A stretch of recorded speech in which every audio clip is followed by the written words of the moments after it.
بسم اللہ الرحمن الرحیم۔ السلام علیکم ورحمۃ اللہ وبرکاتہ۔ ہماری مسجد کا امام چور ہے۔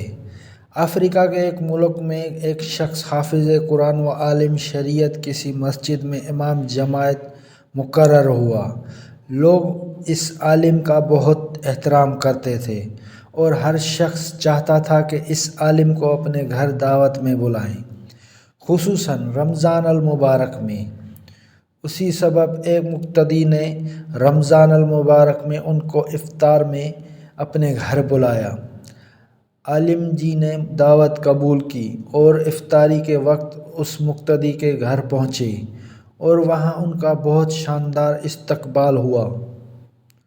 افطار کے بعد عالم دین نے میزبان کے حق میں دعا کی اور واپس چلے گئے۔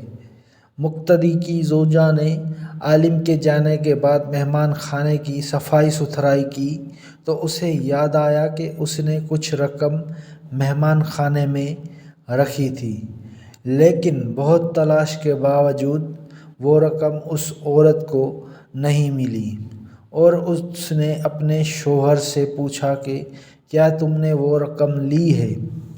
شوہر نے جواب دیا نہیں، اور پھر اس نے یہ بات شوہر کو بتا دی کہ مہمان کے علاوہ کوئی دوسرا فرد ہمارے گھر نہیں آیا اور ہمارا بچہ دوسرے کمرے میں تھا اور جھولے میں رہنے والا اتنا چھوٹا سا بچہ چوری نہیں کر سکتا۔ بالآخر دونوں اس نتیجے پر پہنچے کہ رقم مہمان نے چوری کی ہے، اور یہ سوچتے ہوئے میزبان کے غم و غصہ کی انتہا نہ رہی کہ ایسا کیسے ہو سکتا ہے کہ ہم نے اتنی عزت و احترام کے ساتھ اپنے گھر بلایا اور انہوں نے یہ غلط کام کیا۔ اس شخص کو قوم کے لیے نمونہ عمل ہونا چاہیے تھا، نہ کہ چور ڈکیت۔ غم و غصہ کے باوجود اس شخص نے حیا کے مارے اس بات کو چھپا لیا، لیکن درعین حال عالم دین سے دور دور رہنے لگا تاکہ سلام دعا نہ کرنی پڑے۔ اسی طرح سال گزر گیا اور پھر رمضان المبارک آ گیا اور لوگ پھر اسی خاص محبت اور جوش و خروش کے ساتھ عالم دین کو اپنے گھروں میں افطار کے لیے بلانے لگے۔ اس شخص نے اپنی زوجہ سے کہا کہ ہمیں کیا کرنا چاہیے، مولانا صاحب کو گھر بلائیں یا نہیں؟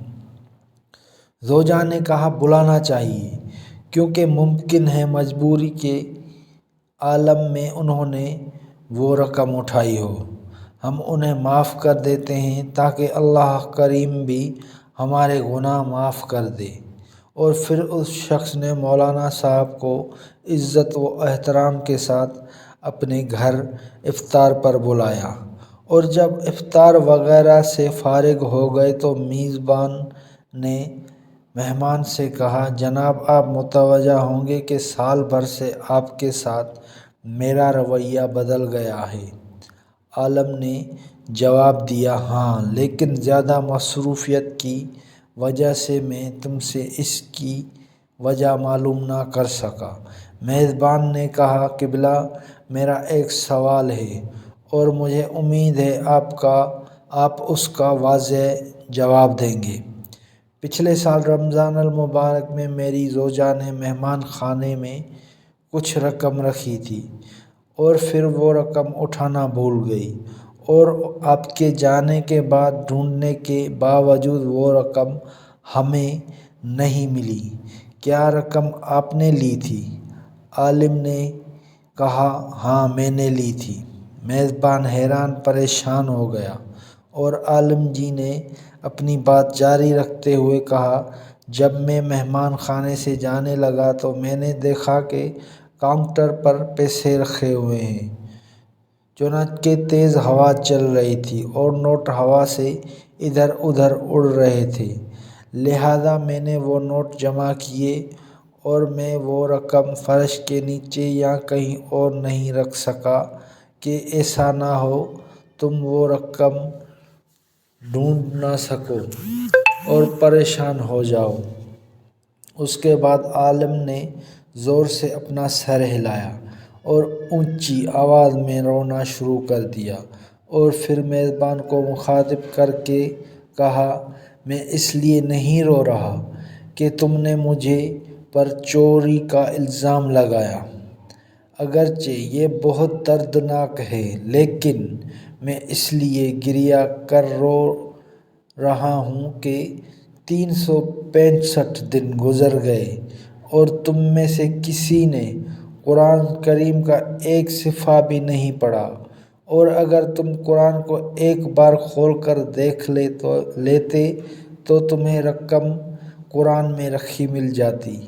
یہ سن کر میزبان بہت تیزی سے اٹھ کر قرآن مجید اٹھا کر لایا اور جلدی سے کھولا، اور اس کی مکمل رقم قرآن مجید میں رکھی نظر آ رہی تھی۔